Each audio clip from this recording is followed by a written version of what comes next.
Hello everyone, welcome to Smart Study channel. So in today's lecture we are going to talk about Kushans. Very important topic friends.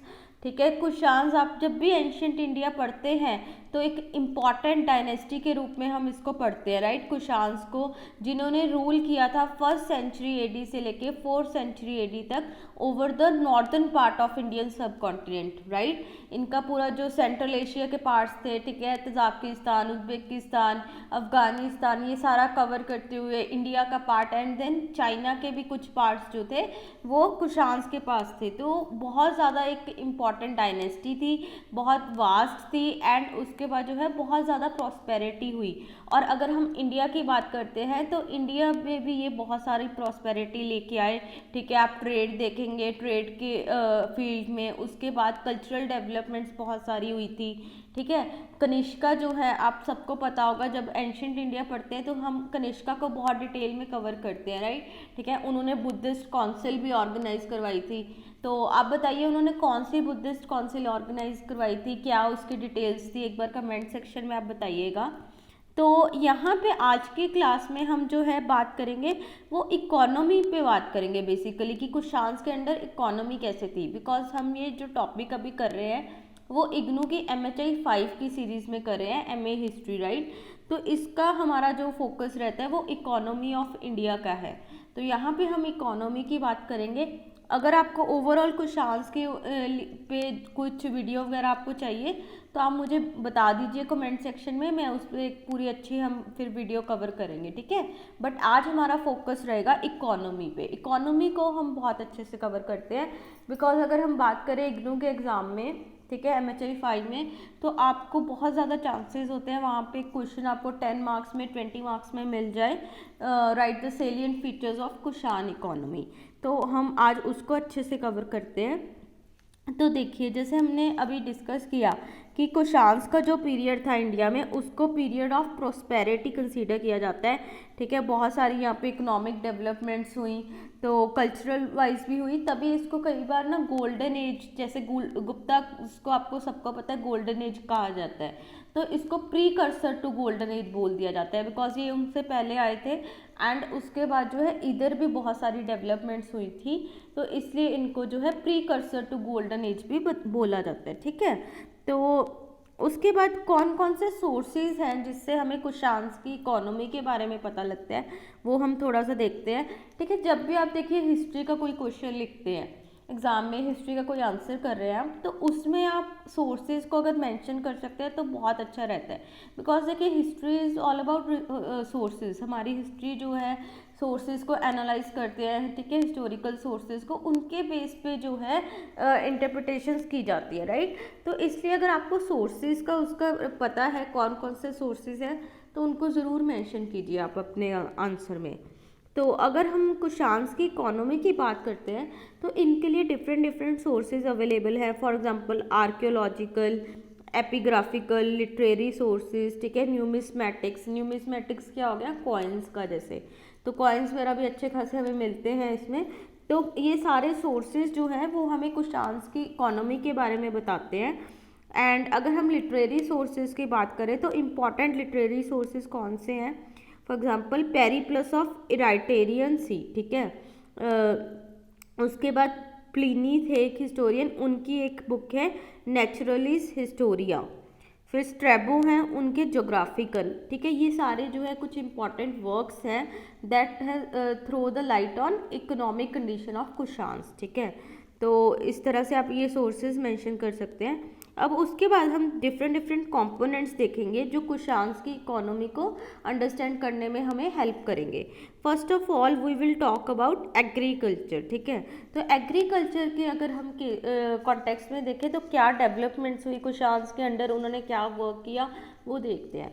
तो पहले तो देखिए आपको एक बात अपने माइंड में क्लियर करनी है कि कुशान्स के टाइम पीरियड में जो मेजर डेवलपमेंट्स हुई हैं इकोनॉमी वाइज वो किस में हुई है, ट्रेड में, ठीक है, उनको जो मेजर उनका कंपोनेंट था इकोनॉमिक प्रोस्पेरिटी का, दैट वाज ट्रेड। ठीक है, तो ट्रेड के बारे में हम बहुत अच्छे से बात करेंगे। बट हाँ, एग्रीकल्चर में भी उन्होंने कुछ अच्छे एफर्ट्स करे हैं। ठीक है, वहाँ से भी उनको रेवेन्यू हुआ आया है। ठीक है, तो इसको भी कवर करना ज़रूरी है। बट जो most important source of revenue रहा during the Kushans, that was trade. ठीक है, इंटरनल ट्रेड भी था, एक्सटर्नल भी, वो अभी हम कवर करेंगे। तो चलिए पहले हम एग्रीकल्चर को देखते हैं। तो एग्रीकल्चर के टर्म्स में अगर देखिए, एग्रेरियन इकोनॉमी के टर्म्स में, तो हमें बहुत ज़्यादा इंफॉर्मेशन नहीं अवेलेबल। ठीक है, एक लिमिटेड इंफॉर्मेशन अवेलेबल है। और स्टेट ने क्या इनिशिएटिव्स लिए, ठीक है, वो एग्जैक्टली बहुत ज़्यादा क्लियरली विजिबल नहीं है। कुछ कुछ चीज़ें हमें पता है, वो हम अभी डिस्कस करेंगे। तो जैसे ये भी नहीं है कि हाँ इन्होंने बहुत ज़्यादा लैंड्स वगैरह को स्टेट ने मतलब टीलिंग वगैरह करवाया था।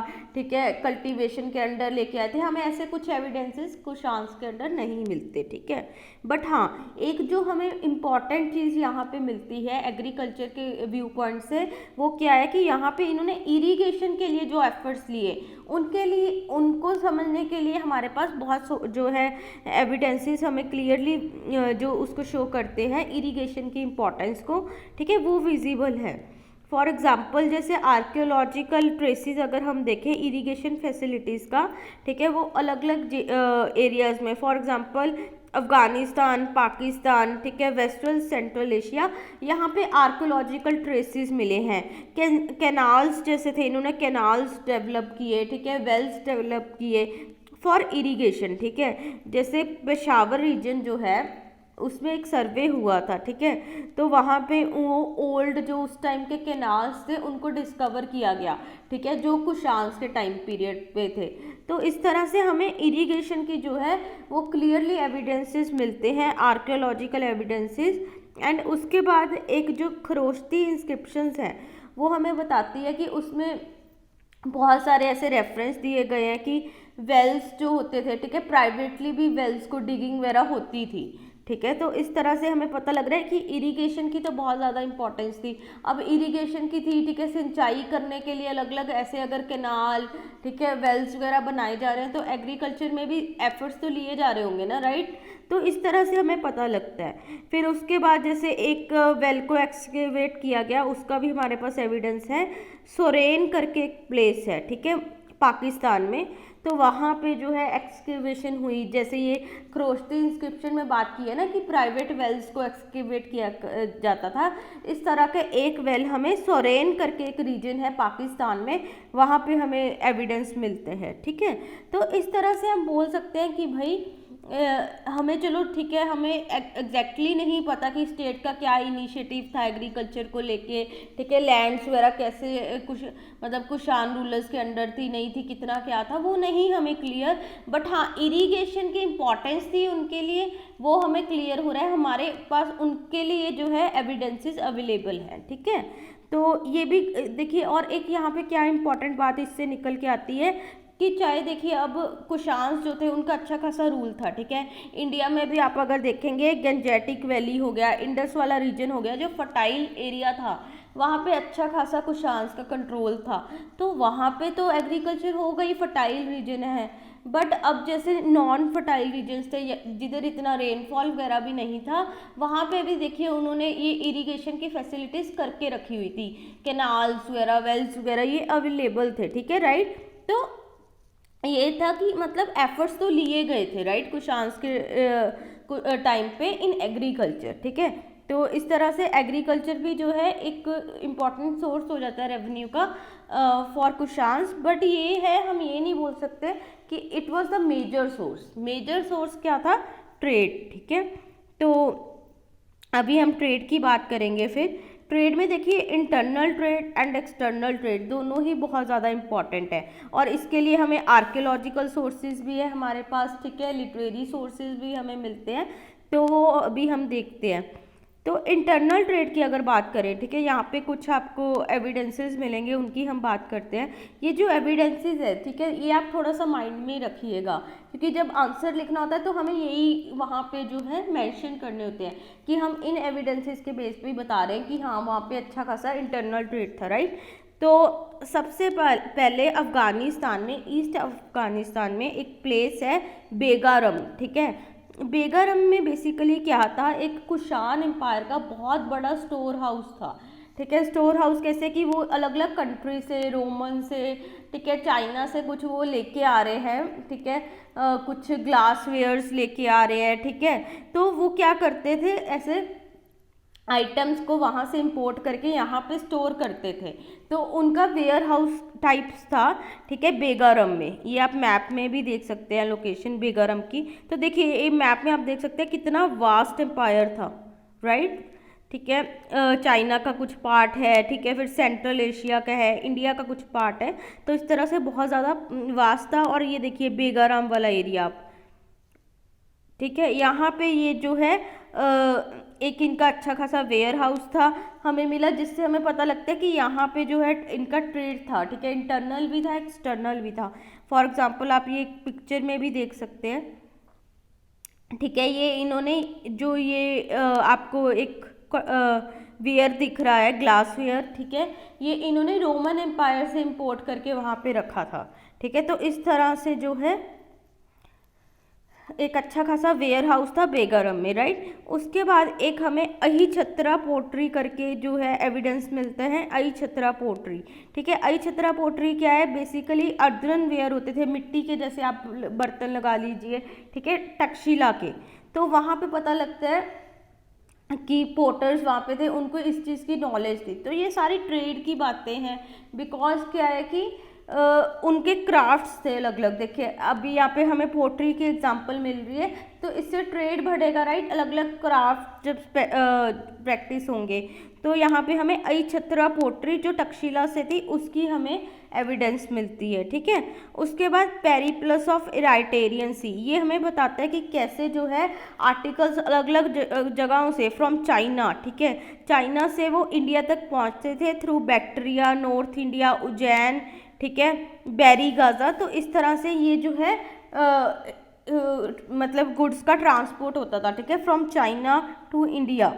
तो जैसे ये हमने रीजन्स इसमें भी अपने हमारे मैप में भी देखे हैं, ठीक है। बैक्ट्रिया वाला रीजन हो गया, एक मिनट, ये देखिए ये बैक्ट्री वाला रीजन हो गया, राइट, ठीक है। फिर उज्जैन ये रहा, तो ये ऐसा ये पूरा चाइना के थ्रू, तो यहाँ पे जो है अलग अलग एरियाज में ट्रांसपोर्ट होता था गुड्स का, ठीक है। ये हमें किस में पता लगता है, पेरिप्लस ऑफ इराइटेरियन सी। उसके बाद Mathura art inscription, very important, ठीक है। तो आपको पता है कि जैसे कुशांस के टाइम पे कल्चरल डेवलपमेंट्स भी हुई थी, ठीक है, मथुरा आर्ट्स जो है वो डेवलप हुआ, ठीक है। तो इसी तरह के ये जो मथुरा आर्ट इंस्क्रिप्शन है आप देखेंगे, सॉरी इंस्पायरेशन है मथुरा आर्ट की, ठीक है, ये कहाँ से आई, गंधारा आर्ट से, ठीक है। जो हम आर्किटेक्चर के बारे में पढ़ते हैं, जब आर्ट एंड कल्चर के बारे में पढ़ते हैं, तो हम उसमें ये स्कूल्स कवर करते हैं, Mathura art, Mathura school of art, right, Gandhara school of art. तो ये क्या था, जो गंधारा स्कूल ऑफ आर्ट थी, ठीक है, यहाँ ये तक्षशिला वगैरह इस वाले रीजन में थी, राइट, गंधारा। तो यहाँ से जो है इन्फ्लुएंस हुआ मथुरा आर्ट जो इंडिया में डेवलप हुआ, ठीक है। तो ये पूरा मूवमेंट हो रहा था लोगों का, आइडियाज़ का, ठीक है, आर्टिस्ट का। तो इसमें जो है स्टेट भी इनिशिएटिव लेती थी, वो सिक्योरिटी प्रोवाइड करती थी। तो इस तरह से जो है फिर इसके थ्रू आइडियाज़ आए, मर्चेंट्स भी ट्रैवल करते थे, ठीक है। तो ये सारा बताता है कि किस तरह से जो है कुशान एम्पायर का बाहर भी जो है अलग अलग, मतलब विद इन द एम्पायर भी आप देखेंगे, क्योंकि कुशान एम्पायर है ही इतनी वास्ट सी, राइट, ठीक है। तो विद इन द एम्पायर भी डिफरेंट डिफरेंट एरियाज में कॉन्टैक्ट थे और बाहर भी थे। वो एक्सटर्नल कॉन्टैक्ट अभी हम देखेंगे, ठीक है। अभी हम इंटरनल कॉन्टैक्ट्स की बात कर रहे हैं। तो इस तरह से मथुरा आर्ट जो इंस्पिरेशन लेती है गंधारा आर्ट से, ठीक है, तो वो भी हमें पता लगता है कि भाई ये देखिए तक्षशिला के पास गंधारा है, ठीक है, और मथुरा कहाँ पे आप इंडिया में ये देखेंगे, ठीक है। तो यहाँ से जो है मूवमेंट हो रहा है गुड्स का, पीपल का, ठीक है, मर्चेंट्स भी ट्रैवल करते थे। इस तरह से इनके जो है कॉन्टैक्ट्स थे कुशान एम्पायर के अलग अलग एरियाज़ में, ठीक है। तो उसके बाद एक्सटर्नल ट्रेड की अगर हम बात करें, अब एक्सटर्नल ट्रेड तो हमें अभी तक आपने देखा होगा, हम बात कर रहे हैं कि रोमन एम्पायर से बहुत ज़्यादा अच्छे ट्रेड कॉन्टैक्ट्स थे, ठीक है। फिर चाइना से बहुत अच्छे ट्रेड कॉन्टैक्ट्स थे, तो हमें उसके लिए भी जो है कुछ एविडेंसेस मिलते हैं। और इस टाइम पे देखिए सिर्फ लैंड के थ्रू ट्रेड नहीं होता था, मैरीटाइम ट्रेड भी होता था, ठीक है। तो इसमें एक हिस्टोरियन हैं जो प्लिनी, वो क्या बोलते हैं कि भाई जो इंडियन वेयर्स वगैरह होते थे, ठीक है, वो रोमन एम्पायर में सोल्ड होते थे और at fully 100 times their prime cost, ठीक है। मतलब इतने ज़्यादा वो महंगे होते थे, वो बोलते हैं पूरे 100 गुना, जैसे हम बोल लीजिए कि इंडियन जो वेयर्स हैं वहाँ पे रोमन एम्पायर में सेल होते थे, ठीक है, 100 times of their actual cost, ठीक है। तो ये प्लिनी बताते हैं। और इवन प्लिनी इस टाइम पे थोड़ा सा ना, क्योंकि वो उनको हो रहा होता है कि या जो रोमन के रिसोर्सेज हैं वो इंडिया में ड्रेन होते जा रहे हैं, ठीक है, इनका ट्रेड इतना अच्छा है, ठीक है, तो इंडिया से बहुत सारी चीज़ें जो है रोमन एम्पायर में एक्सपोर्ट होती हैं, तो उनका जो मतलब एक्सपोर्ट की वजह से हमें बेनिफिट होता था, ठीक है। तो ये बोलते हैं कि वहाँ से जो पैसा है वो इंडिया में आता जा रहा है, और इसको लेके वो थोड़ा सा ऐसा मतलब थोड़ा इसको वो मतलब दुख प्रकट करते हैं। फॉर एग्जांपल मतलब ही वॉज नॉट हैप्पी कि जो रोमन एम्पायर के रिसोर्सेज हैं वो इंडिया में ड्रेन हो रहे हैं, ठीक है, ड्यू टू ट्रेड। बट इससे हमें ये पता लग रहा है कि हमारा इंडिया और रोमन एम्पायर का कितना अच्छा ट्रेड था, जिसकी वजह से इंडिया की फ्लोरिशमेंट हुई, राइट। तो इस तरह से ये हुआ। उसके बाद पेरिप्लस ऑफ राइटेरियन सी है, ठीक है, एक स्ट्रैबो का जोग्राफिकन है। ये जो वर्क्स हैं ये हमें मानसून के बारे में भी बताते हैं कि कैसे जो मानसून है वो भी ट्रेड में हेल्प करता था between Roman empire and India through Red Sea, ठीक है। तो मानसून के थ्रू भी उनको, जैसे मानसून होता था फिर उनको थोड़ा आना इजी हो जाता था, राइट, पानी का जैसे बहाव उस तरह हो गया, क्योंकि मैरीटाइम ट्रेड भी होता था। तो ये सारी चीज़ें हमें पेरिप्लस ऑफ राइटेरियन सी और स्ट्रैबो जोग्राफिकन बताते हैं, ठीक है, स्ट्रैबो का जो जोग्राफिकन वर्क है। उसके बाद होनहांशु एक जो है हिस्टोरियन है, वो क्या बताते हैं कि जो कुशान्स थे, ठीक है, वो लोअर इंडस वाले रीजन में आए, तो वो कहीं ना कहीं जो है रोमन एम्पायर से जो ट्रेड हो रहा था, ठीक है, उनका स्टार्ट उससे ही जो है इंस्पायर होके वहाँ पे आए कि उनको और ज़्यादा बेनिफिट होगा, और ज़्यादा अच्छे कॉन्टैक्ट्स वो बना पाएंगे, ठीक है, तो इतना ज़्यादा उनको प्रॉफिट हो रहा था। तो ये कौन बताते हैं? होनहांशु। तो ये कुछ एविडेंसेस हैं जो आपको थोड़ा अपने माइंड में रखने हैं, ठीक है। तो इस तरह से हमें पता लगा कि इंटरनल ट्रेड भी बहुत अच्छा था, एक्सटर्नल ट्रेड भी, राइट। तो that's why we are saying कि trade was the major component of Kushans economy, ठीक है। उसके बाद हमें उनकी इकोनॉमिक कंडीशन के लिए कैसे पता लगता है? मॉनेटाइजेशन से। आप देखेंगे कुशान्स के टाइम पे जो गोल्ड कॉइन्स हुए हैं, ठीक है, इंट्रोड्यूस तो इंडिया में ग्रीक्स ने करे थे, इंडो ग्रीक्स ने, बट कुशान्स के टाइम पे बहुत ज़्यादा लार्ज नंबर में जो है कॉइन्स इंट्रोड्यूस हुए।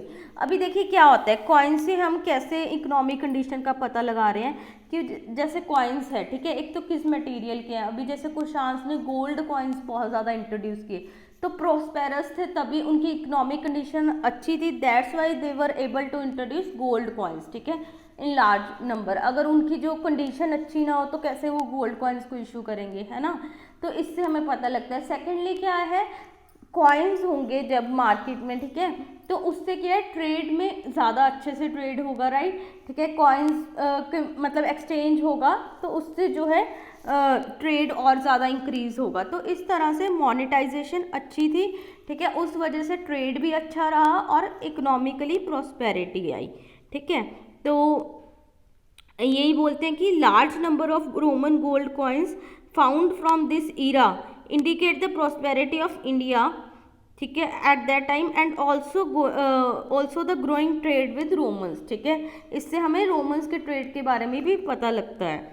तो यहाँ पे मथुरा इंस्क्रिप्शन क्या बोलती है? मथुरा इंस्क्रिप्शन बोलती है कि इवन प्राइवेट जो एजेंसीज थी उनको भी अलाउ किया गया था कि वो सिल्वर कॉइन्स को स्ट्रक कर सकते हैं, ठीक है। इससे अब इतना ज़्यादा मार्केट में अगर पैसा आ रहा है तो उससे ट्रेड तो बढ़ेगा ही, ठीक है, तो इससे भी ट्रेड इंक्रीज होता था। उसके बाद जो है बहुत सारी कॉइनेज, जैसे छोटी भी अगर ट्रांजैक्शंस करनी है तो वो बहुत सारी कॉइनेज अवेलेबल थी छोटी ट्रांजैक्शंस को भी करने के लिए, ठीक है।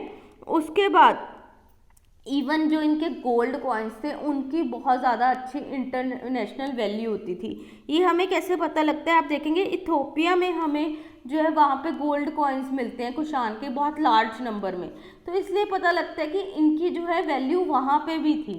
ठीक है, तो इस तरह से सिर्फ इंडिया में इनके रूल के अंडर में नहीं, और भी एरियाज में इथियोपिया में, ठीक है, इंटरनेशनल वैल्यू भी थी। उसके बाद देखिए कॉइनेज तो अच्छा था ही, साथ में क्या था, बार्टर सिस्टम भी बहुत अच्छा था यहाँ पे। तो बार्टर सिस्टम भी चल रहा था, बार्टर सिस्टम के थ्रू भी जो है एक्सचेंजेस हो रहे थे, ट्रेड हो रहा था। एंड उसको और ज़्यादा इंक्रीज किसने किया, प्रॉपर जो वहाँ पे कॉइनेज सिस्टम था। ठीक है, तो इस तरह से मोनेटाइजेशन से भी हमें पता लगता है कि जो कुशान की इकोनॉमी थी वो बहुत ज़्यादा प्रॉस्पेरस थी, ट्रेड वगैरह अच्छे से हो रहा था।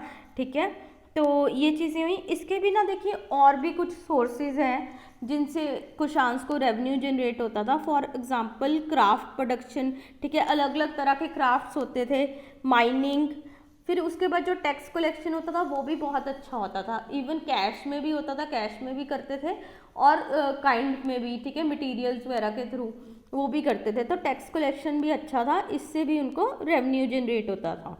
अब अगर हम क्राफ्ट्स की बात करें, हमने देखा कि बहुत वैरायटी ऑफ क्राफ्ट्स जो हैं वहाँ पे प्रैक्टिस होते थे कुशान्स के ड्यूरिंग, और स्टेट जो है खुद इनिशिएटिव लेती थी। ठीक है, तो इसमें जैसे हमें कुछ टर्म्स मिलती हैं हिस्टोरिकल सोर्सेज में। फॉर एग्जांपल घंदी का किसको बोलते हैं, परफ्यूमर्स को, स्वर्णिका गोल्ड स्मिथ। ठीक है, इस तरह से अलग अलग हमें टर्म्स मिलती हैं with respect to craft professions. ठीक है, अलग अलग क्राफ्ट प्रोफेशंस थे।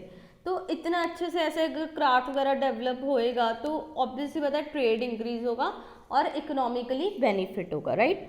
तो इस तरह से जो है कुशान एम्पायर काफ़ी इकोनॉमिकली अच्छी थी।